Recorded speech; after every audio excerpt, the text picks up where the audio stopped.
নায়িকা পপির নাম আপনারা শুনেননি? নাম শুনছেন? সে একটা ভিডিও দেখলাম, সেই মেয়েটা কান্না করে বলতেছে, আমার মা যদি চাইতো আমাকে ডাক্তার বানাইতে পারতো, ইঞ্জিনিয়ার বানাইতে পারতো, আমারে কোরআনের হাফেজও বানাইতে চাইতো। কথা কথা নায়িকা পপি বলতেছে, আমার মা চাইলে আমারে কোরআনের হাফেজাও বানাইতে পারতো, কেন আমার মা হাফেজা না বানায় নায়িকা বানাইলো? কথা কর না কেন?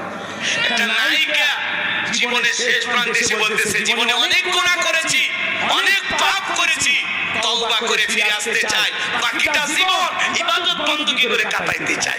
নায়িকার হোশ ফিরে আসছে, আল্লাহর ভয় তার অন্তরে ঢুকে গেছে। কথা বলা ঠিক কিনা? দেখছেন আপনিও? আমিও দেখলাম। আরে রাগ করেন না, আমি ওই যে চ্যানেল নিউজ 24 না কোন চ্যানেলে দিয়েছে যে মেয়েটা নাকি হাফেজা হতে চায়, আমি মুসলিমদের বলে মেয়ে মহিলা